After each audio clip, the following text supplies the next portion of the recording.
ಶ್ರೀ ಗುರುಭ್ಯೋ ನಮಃ. ಹರಿ ಓಂ.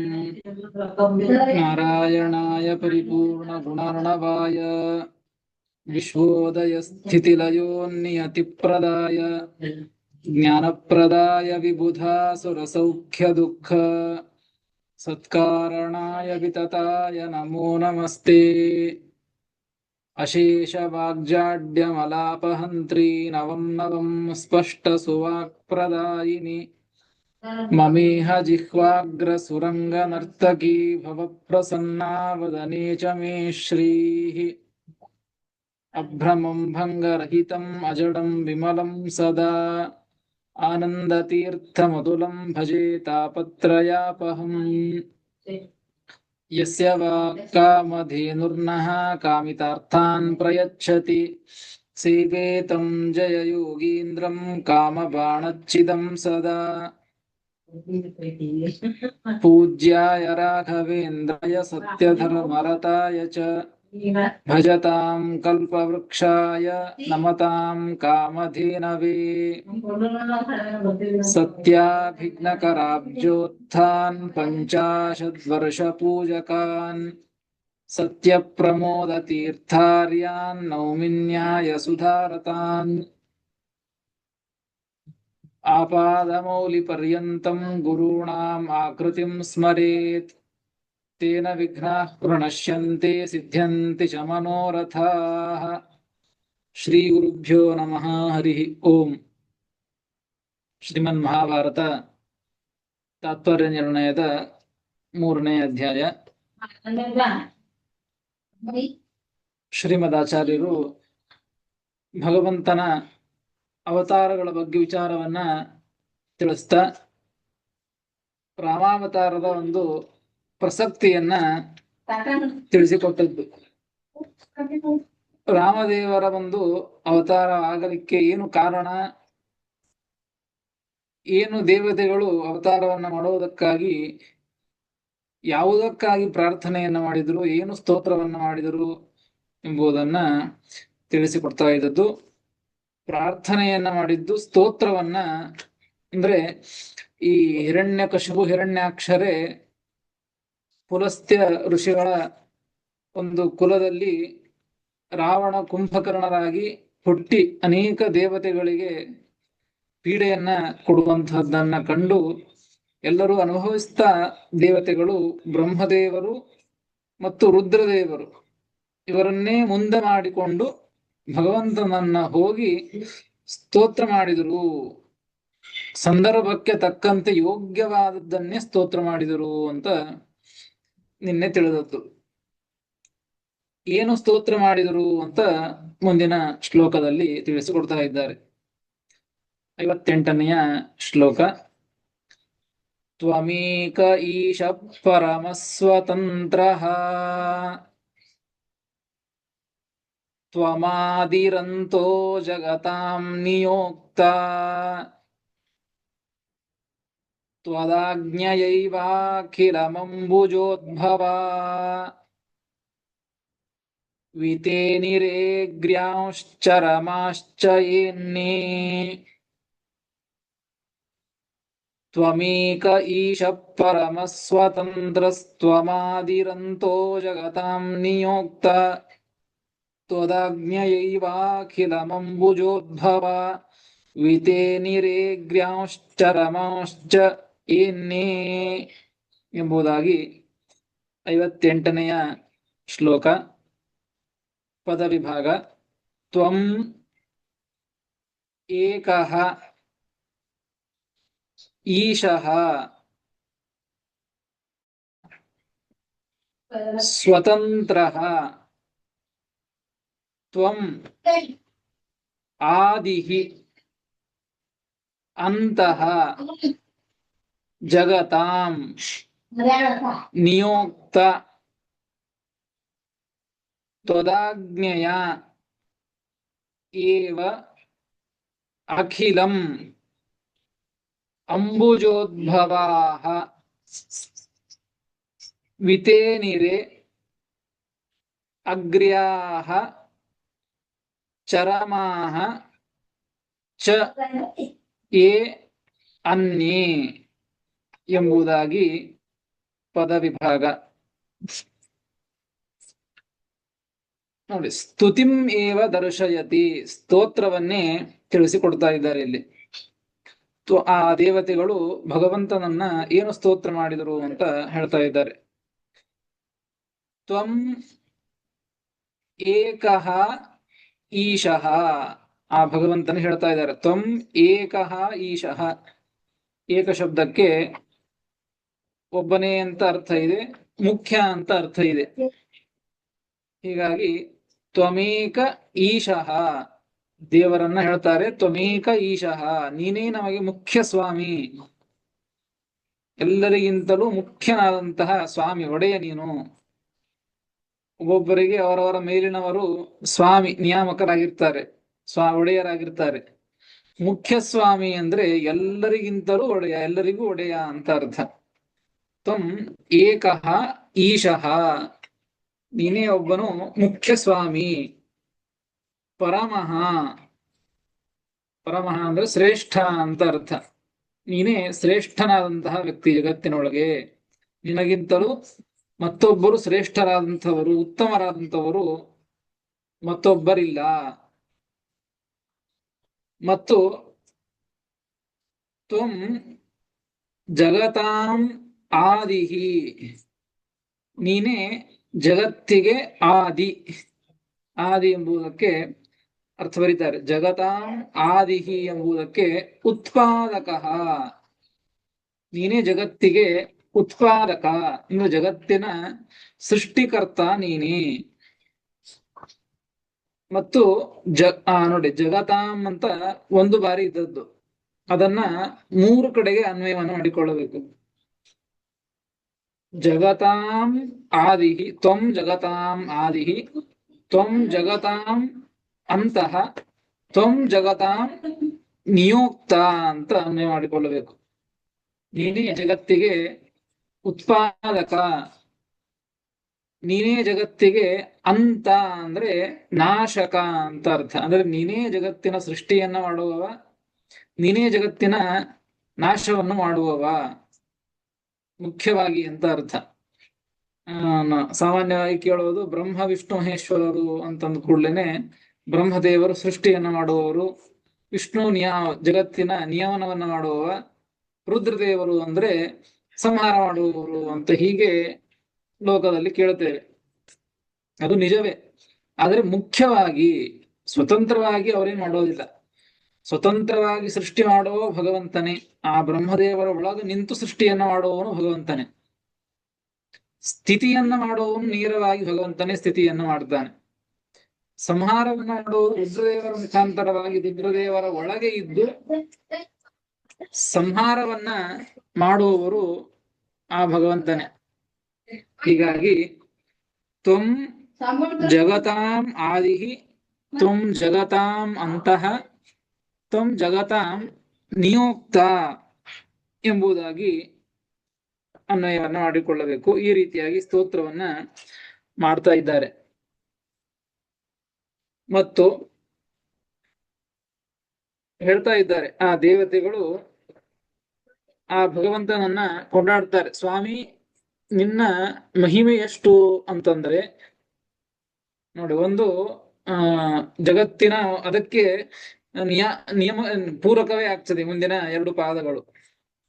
ಜಗತಾಂ ಆದಿಹಿ, ಉತ್ಪಾದಕ, ಮುಖ್ಯವಾಗಿ ಉತ್ಪಾದನೆ, ಜಗತ್ತಿನ ಸೃಷ್ಟಿಯನ್ನು ಮಾಡುವ ಭಗವಂತನೇ ಅಂತನ್ಲಿಕ್ಕೆ ಮುಂದಿನ 2 ಪಾದಗಳು ಅದಕ್ಕೆ ಸಾಧಕವಾಗ್ತದೆ. ಹೇಗಂದ್ರೆ ತ್ವದಾಜ್ಞೆಯೈವಾಖಿಲ ಮಂಬುಜೋದ್ಭವ ವಿತೇ ನಿರೇ ಗ್ರಾಂಶ್ಚರಮಾಂಶ್ಚ ಏನ್ನಿ. ಸ್ವಾಮಿ, ನಿನ್ನ ಸಾಮರ್ಥ್ಯ ಎಷ್ಟು ಅಂತಂದ್ರೆ ತ್ವದಾಜ್ಞೆಯ ಏವ, ನಿನ್ನ ಆಜ್ಞೆಯಿಂದಲೇನೆ, ನಿನ್ನ ಆಜ್ಞೆಯಿಂದಲೇನೆ ಅಂಬುಜೋದ್ಭವಾಹ, ನೋಡಿ, ಅಗ್ರ್ಯಾಹ ಅಂಬುಜೋದ್ಭವಾಹ,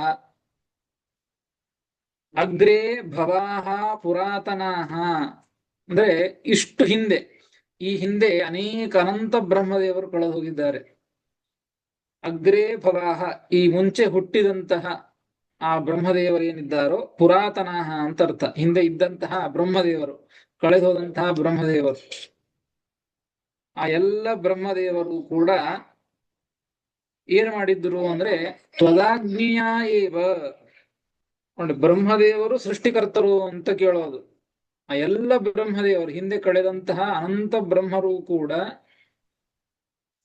ಅಗ್ರ್ಯಾಹ ಅಂಬುಜೋದ್ಭವಾಹ, ಎಲ್ಲ ಅಂಬುಜೋದ್ಭವ ಅಂದ್ರೆ ಬ್ರಹ್ಮದೇವರು, ಆ ಎಲ್ಲ ಬ್ರಹ್ಮದೇವರುಗಳು ಕೂಡ ತ್ವದಾಜ್ಞೆಯ ಏವ, ನಿನ್ನ ಅನುಜ್ಞೆಯಿಂದಲೇ, ನಿನ್ನ ಆಜ್ಞೆಯಿಂದಲೇನೆ ಅಖಿಲಂ ವಿತೇನಿರೆ, ಅಖಿಲವಾದಂತಹ ಜಗತ್ತನ್ನ ನಿರ್ಮಾಣ ಮಾಡಿದರು.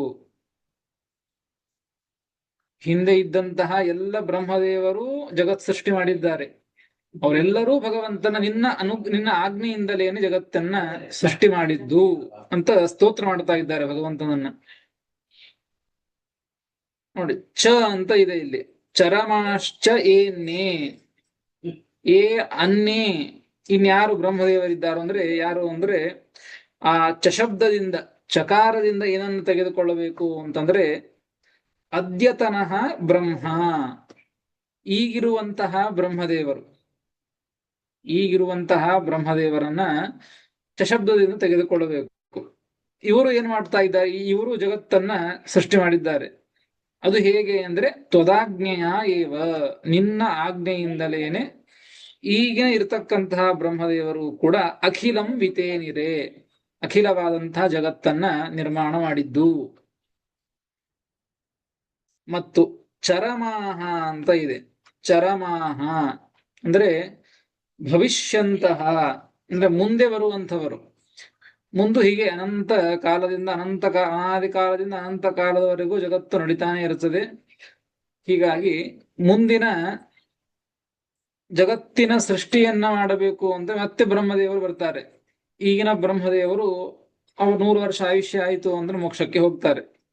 ನಂತರದಲ್ಲಿ ಬರುವಂತಹ ಬ್ರಹ್ಮದೇವರು, ಆ ಬ್ರಹ್ಮದೇವರು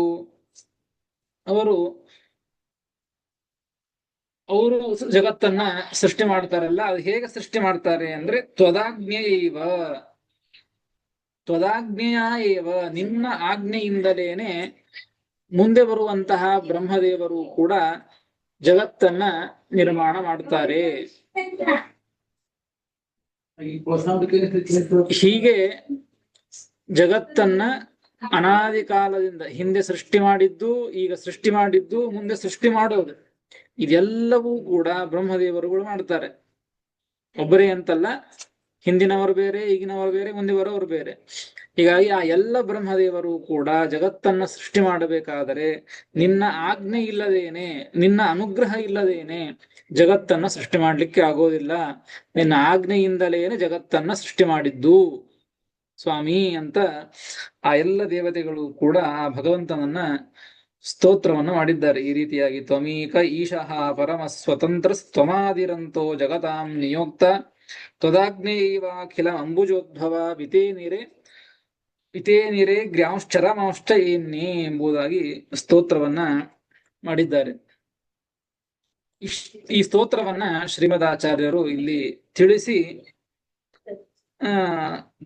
ಪ್ರಸಂಗ ಸಂಗತ್ಯ ನೋಡಿ, ಮುಂದಿನ ಶ್ಲೋಕದಲ್ಲಿ ಆ ಬ್ರಹ್ಮದೇವರು ನೋಡಿ ಭಗವಂತನ ಹೊಗಳ್ತಾ ಇದ್ದದ್ದು, ಈ ಶ್ಲೋಕದಲ್ಲಿ ಭಗವಂತನ ಸ್ತೋತ್ರ ಮಾಡ್ತಾ ಇದ್ದದ್ದು, ಭಗವಂತನ ಮಹಿಮೆಯನ್ನ ಕೊಂಡಾಡ್ತಾ ಇದ್ದದ್ದು.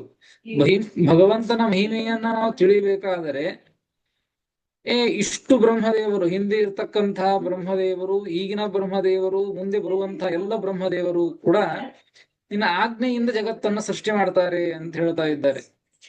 ಅದಕ್ಕೆ ಶ್ರೀಮದಾಚಾರ್ಯರು ಇನ್ನೂ ಭಗವಂತನ ಮಹತ್ವವನ್ನ ತಿಳಿಸಿಕೊಡಬೇಕು ಅನ್ನೋ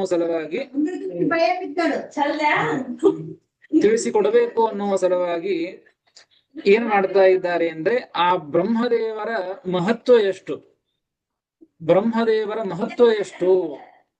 ಬ್ರಹ್ಮದೇವರು ಅವರು ಯಾವ ಸಾಮರ್ಥ್ಯವನ್ನ ಹೊಂದಿದ್ದಾರೆ, ಅವರ ಆಯುಷ್ಯ ಎಷ್ಟು, ಅವರ ಕಾಲಮಾನ ಎಷ್ಟು ಎಂಬುದನ್ನ ತಿಳಿಸಿಕೊಟ್ಟಾಗ ಅಂತಹ ಬ್ರಹ್ಮದೇವರು ಬ್ರಹ್ಮದೇವರು ಒಬ್ಬರಲ್ಲ, ಅಂತಹ ಬ್ರಹ್ಮದೇವರುಗಳು ಈ ಭಗವಂತ ನಿನ್ನ ಆಜ್ಞೆಯನ್ನ ಪಡೆದುಕೊಂಡು ಮಾಡ್ತಾರೆ ಅಂದ್ರೆ ಅದು ಭಗವಂತನ ಅದ್ಭುತವಾದಂತಹ ಮಹಿಮೆ ಅಂತ ಗೊತ್ತಾಗ್ತದೆ.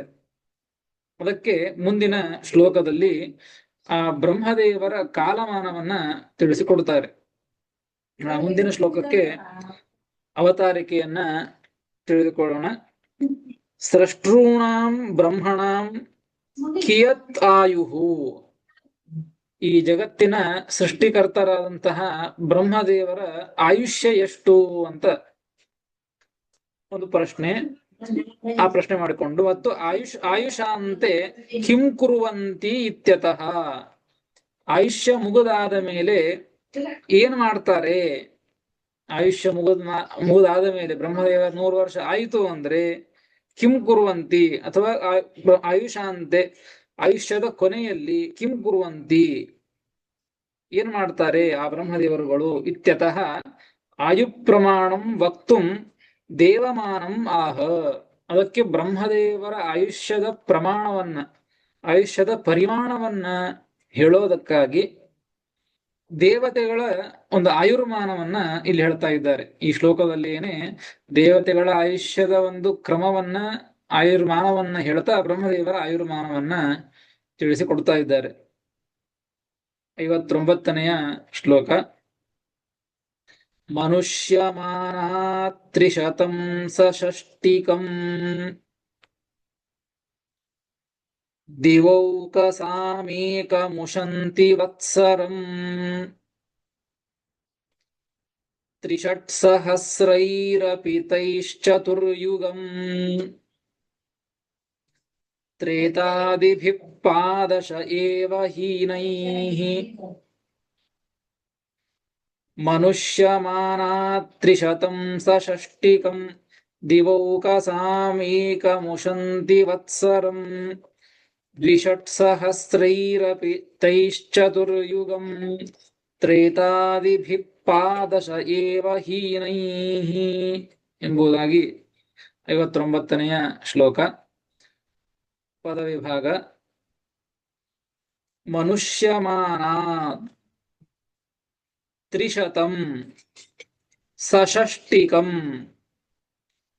ದಿವೌಕಸಾಂ ಏಕಂ ಉಷಂತಿ ವತ್ಸರಂ ದ್ವಿಷಟ್ಸಹಸ್ರೈಃ ಅಪಿ ತೈಃ ಚತುರ್ಯುಗಂ ತ್ರೇತಾದಿಭಿಃ ಪಾದಶಃ ಏವ ಹೀನೈಃ ಎಂಬುದಾಗಿ ಪದವಿಭಾಗ.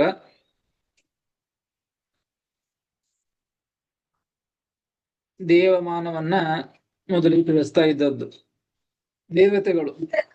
ದೇವತೆಗಳ ಆಯುಷ್ಯ ಎಷ್ಟು ಅಂತಂದ್ರೆ ಮನುಷ್ಯಮಾನಾತ್ ತ್ರಿಶತಂ ಸಷಷ್ಟಿಕಂ ದಿವೌಕಸಾಂ ಏಕಮುಷಂತಿ ವತ್ಸರಂ. ಮನುಷ್ಯಮಾನದಿಂದ, ಮನುಷ್ಯರ ಆಯುಷ್ಯದ ಮಾನದಿಂದ, ಕಾಲಮಾನದಿಂದ ಎಷ್ಟು ವರ್ಷಗಳಾದ್ರೆ ದೇವತೆಗಳಿಗೆ ವರ್ಷ ಆಗ್ತದೆ ಅಂತ ತಿಳಿಸ್ತಾರೆ. ಮನುಷ್ಯಮಾನಾತ್, ಮನುಷ್ಯರ ಮಾನದಿಂದ ವರ್ಷಾಣ ತ್ರಿಶತಂ ಸಷಷ್ಟಿಕಂ ದೇವಾನಾಂ ಏಕಂ ವತ್ಸರಂ. ನೋಡಿ, ದೇವತೆಗಳಿಗೆ ಒಂದು ವರ್ಷ, ಒಂದು ವತ್ಸರ, ಒಂದು ವರ್ಷ ಅಂತ ಆಗಬೇಕಾದರೆ ಮನುಷ್ಯರ ಎಷ್ಟು ವರ್ಷ ಆಗಬೇಕು, ಮನುಷ್ಯರ ಎಷ್ಟು ಆಯುರ್ಮಾನ ಆಗಬೇಕು ಅಂತಂದ್ರೆ ವರ್ಷಾಣ ತ್ರಿಶತಂ ಸಷಷ್ಟಿಕಂ ಅಂದ್ರೆ 300. ಸಷಷ್ಟಿಕಂ ಅಂತ ಇದೆ. ಷಷ್ಟಿ ಅಂದ್ರೆ 60, ಸಷಷ್ಟಿಕಂ 60ರಿಂದ ಸಹಿತವಾದ, ತ್ರಿಶತಂ 300 ಅಂದ್ರೆ 360 ವರ್ಷ ಅಂತ ಅರ್ಥ. 360 ವರ್ಷ ಮನುಷ್ಯರಿಗಾದರೆ, ಮನುಷ್ಯರಿಗೆ 360 ವರ್ಷ ಇರೋದಿಲ್ಲ, ಅಷ್ಟು ಆಯುರ್ಮಾನವನ್ನ ಹೇಳ್ತಾ ಇದ್ದದ್ದು. ಮನುಷ್ಯರ 360 ವರ್ಷ ಆದರೆ ಅಷ್ಟು ವರ್ಷ ಅದು ದೇವತೆಗಳಿಗೆ, ದಿವೌಕಸಾಂ ಅಷ್ಟು ಕಾಲಮಾನ, ದಿವೌಕಸಾಂ ಏಕಂ ವತ್ಸರಂ ಉಶಂತಿ, ಅದನ್ನ ಏಕಂ ವತ್ಸರಂ ಒಂದು ವರ್ಷ ಅಂತ ಉಶಂತಿ ಇಚ್ಛಂತಿ, ಅದನ್ನ ಇಚ್ಛೆ ಮಾಡ್ತಾರೆ, ಅಂದ್ರೆ ಅಷ್ಟು ಆಗ್ತದೆ ಅಂತ ಅರ್ಥ. ದೇವತೆಗಳು ಆ ರೀತಿಯಾಗಿ ಮನುಷ್ಯಮಾನದಿಂದ 160 ವರ್ಷ ಒಂದು ವರ್ಷ ಅಂತ ಇಚ್ಛೆ ಮಾಡ್ತಾರೆ, ಅಂದ್ರೆ ಅಷ್ಟು ಭಗವಂತ ಅವರಿಗೆ ಒಂದು ವರ್ಷವನ್ನಾಗಿ ಆಯುಷ್ಯವನ್ನು ಕೊಟ್ಟಿದ್ದಾನೆ. 360 ವರ್ಷ ಆದರೆ ಅವರಿಗೆ ಒಂದು ವರ್ಷ. ಇದು ದೇವತೆಗಳ ಆಯುಷ್ಯದ ಮಾನ. ಹೀಗೆ ದೇವತೆಗಳಿಗೆ 100 ವರ್ಷ. ಇದು ಒಂದು ಭಾಗ. ಮನುಷ್ಯಮಾನಾತ್ 300 ಸಷಷ್ಟಿಕಂ ದಿವೌಕಸಾಂ ಏಕಮುಶಂತಿ ವತ್ಸರಂ. ಮುಂದೆ 2,600 ತೈಶ್ಚತುರ್ಯುಗಂ ತ್ರೇತಾದಿಭಿ ಪಾದಶ ಏವ ಹೀನೈಃ. 2,600 2 ದ್ವಿಷಟ್ ಅಂದ್ರೆ 6 2 2 6 ಅಂದ್ರೆ 12. ದ್ವಿಷಟ್ ಅಂದ್ರೆ 12. 2,600 ಅಪಿ 12,000 ಅಂತ ಅರ್ಥ. 12,000 ವರ್ಷಗಳು. ದೇವತೆಗಳ 12,000 ವರ್ಷಗಳಾದರೆ ತೈಹಿ 2,600 ಚತುರ್ಯುಗಂ, ಆಗ 4 ಯುಗಗಳು ಅಂತ ಆಗ್ತದೆ. ದೇವತೆಗಳಿಗೆ 12,000 ವರ್ಷ ಆದರೆ 4 ಯುಗಗಳು ಅಂತ ಆಗ್ತದೆ. ಅದು ಹೇಗೆ 4 ಯುಗಗಳು ಅಂದ್ರೆ ತ್ರೇತಾಧಿಭಿ ಪಾದಶ ಏವ ಹೀನೈಃ. ನೋಡಿ 12,000 ಇದೆ, 4 ಯುಗಗಳಿದೆ. ಹೀಗಾಗಿ ಆ 4 ಯುಗಗಳಲ್ಲಿ 12,000 ವರ್ಷಗಳನ್ನ ಹೇಗೆ ಭಾಗ ಮಾಡೋದು ಅಂದ್ರೆ 3,000 ವರ್ಷಗಳು, ಹೀಗೆ 4 ಯುಗ ಅಂತ ಆಗೋದಿಲ್ಲ. ತ್ರೇತಾದಿಭಿ ಪಾದಶ ಏವ ಹೀನೈಃ. ತ್ರೇತಾಯುಗವನ್ನ ಹಿಡಿದುಕೊಂಡು, ಅಂದ್ರೆ ತ್ರೇತಾಯುಗ, ದ್ವಾಪರ ಯುಗ, ಕಲಿಯುಗ, ಈ ಯುಗಗಳಲ್ಲಿ ಒಂದೊಂದು ಪಾದ ಹೀನ. ಪಾದಶ ಏವ ಹೀನೈಃ, ಒಂದೊಂದು ಪಾದ ಹೀನವಾದಂತಹ, ಹೀಗೆ 12,000 ವರ್ಷಗಳಿಂದ ಅಂತ ಅರ್ಥ. 4 ಯುಗ ಅಂತ ಆಗ್ತದೆ. ದೇವತೆಗಳ 12,000 ವರ್ಷ, ಅದು ಹೇಗೆ 4 ಯುಗಗಳು ಅಂತ ಆಗ್ತದೆ. ಆ 4 ಯುಗಗಳು ಹೇಗೆ ಅಂದ್ರೆ, ಕೃತಯುಗ 4 ಪಾದಗಳು ಸಂಪೂರ್ಣವಾಗಿ ಇರ್ತದೆ. ದ್ವಾಪರ ಯುಗದಲ್ಲಿ 3 ಪಾದ, ಇದು ತ್ರೇತಾಯುಗದಲ್ಲಿ 3 ಪಾದ, ದ್ವಾಪರ ಯುಗದಲ್ಲಿ 2 ಪಾದ, ಕಲಿಯುಗದಲ್ಲಿ 1 ಪಾದ ಅಂತ ಹೀಗೆ ಆ ವರ್ಷಗಳಲ್ಲಿ ಆ ಕ್ರಮವನ್ನ ತಿಳಿಸ್ತಾ ಇದ್ದಾರೆ. ಹೀನೈಃ ತ್ರೇತಾದಿಭಿಃ ಯುತಂ ಕೃತಂ ಚತುರ್ಯುಗಂ ಭವತಿ. ಆ ತ್ರೇತಾದಿಗಳಿಂದ ಕೂಡಿದಂತಹ ಕೃತಯುಗ, ಹೀಗೆ 4 ಯುಗಗಳು ಅಂತ ಆಗ್ತದೆ. ಇಷ್ಟು ಈ ಶ್ಲೋಕದ ಅಭಿಪ್ರಾಯ. ಇನ್ನೊಂದು ಬಾರಿ ಸಾಮಾನ್ಯವಾಗಿ ಹೇಳೋದಾದರೆ, ಮನುಷ್ಯರ 360, ಮನುಷ್ಯ ಪ್ರಕಾರ 360 ವರ್ಷ ಆದರೆ ದೇವತೆಗಳಿಗೆ 1 ವರ್ಷ ಅಂತ ಆಗ್ತದೆ. ಹಾಗೆ ದೇವತೆಗಳ 12,000 ವರ್ಷಗಳಾದರೆ ಅದು ಒಂದು ಚತುರ್ಯುಗ ಅಂತ ಆಗ್ತದೆ, 4 ಯುಗಗಳು ಅಂತ ಆಗ್ತದೆ. ಆ 4 ಯುಗಗಳು, 1ನೇ ಯುಗ ಅದು ಸಂಪೂರ್ಣ 4 ಪಾದಗಳಿಂದ ಕೂಡಿರ್ತದೆ. 2ನೇ ಯುಗ 3 ಪಾದ, 3ನೇ ಯುಗ 2 ಪಾದ, 4ನೇ ಯುಗ 1 ಪಾದ ಅಂತ ಇಷ್ಟು ಈ ಕ್ರಮದಲ್ಲಿ ಹೇಳಿದ್ದು. ಟಿಪ್ಪಣಿಕಾರರು ಅದನ್ನ ಸ್ವಲ್ಪ ವಿಸ್ತಾರವಾಗಿ ತಿಳಿಸಿಕೊಡ್ತಾರೆ. ಏನ್ ಹಾಗಾದರೆ ಅಂತ ಹೇಳಿ ತಿಳಿಸ್ತಾರೆ. ತದೇವ ಅದನ್ನ ಹೇಳ್ತಾರೆ. ಕೃತಯುಗ ಇದು ನೋಡಿ 12,000 ವರ್ಷ ಆದರೆ ದೇವತೆಗಳ ಮಾನದಲ್ಲಿ ಒಂದು ಚತುರ್ಯುಗ ಅಂತ ಆಗ್ತದೆ. ಅದ್ರ ಕೃತಯುಗದಲ್ಲಿ ಎಷ್ಟು ವರ್ಷಗಳಿರ್ತವೆ ಅಂತ ಹೇಳ್ತಾರೆ. 4,800 ಕೃತೆ, 4,000 ವರ್ಷ, 4,000 ವರ್ಷ, 800 ಕೃತೆ 800 ವರ್ಷಗಳು, 4,800 ವರ್ಷಗಳು ಕೃತಯುಗದಲ್ಲಿ ನೋಡಿ 4,000 ಅಂತಂದಿದ್ದಕ್ಕೆ 4 ಪಾದಗಳು ಅಂತ ಅರ್ಥ. ಹೀಗೆ ಸಂಪೂರ್ಣವಾಗಿದ್ದದ್ದು ಆ ಕೃತಯುಗದಲ್ಲಿ.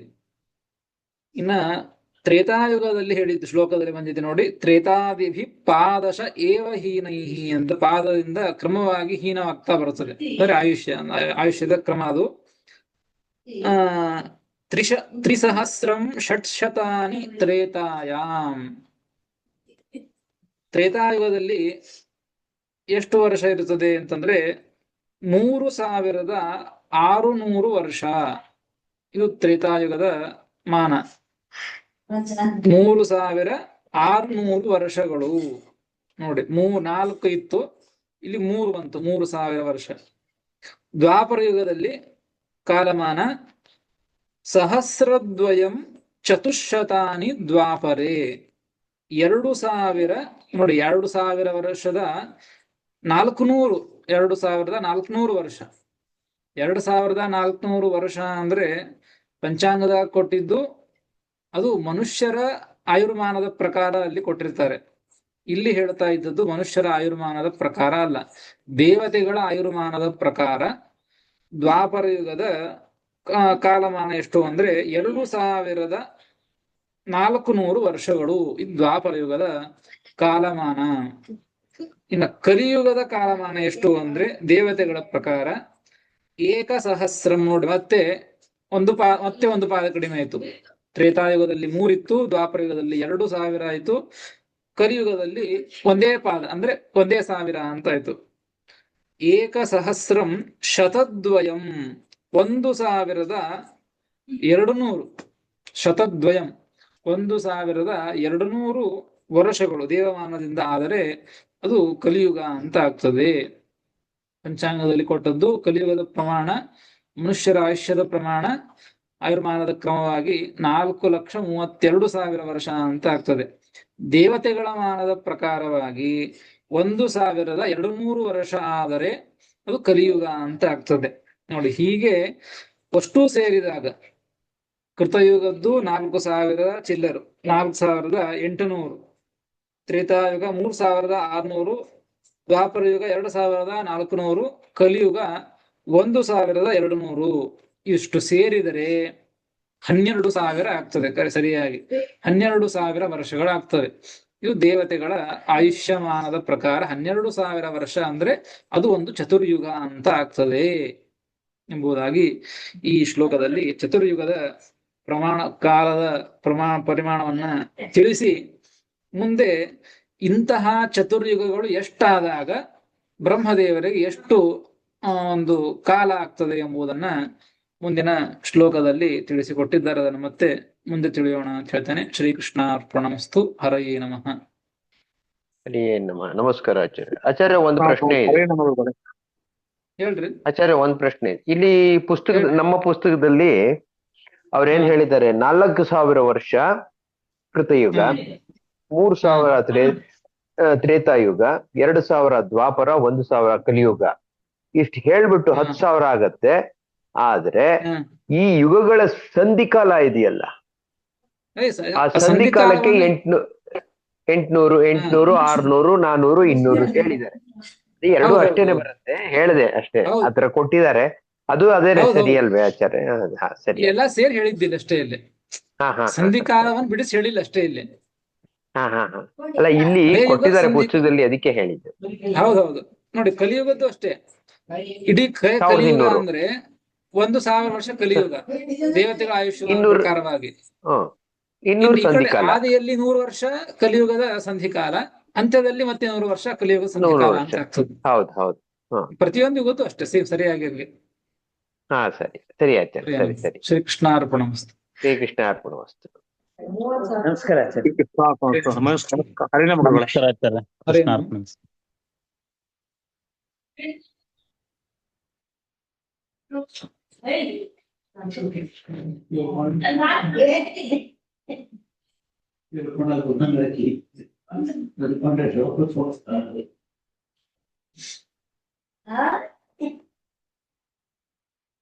Ah,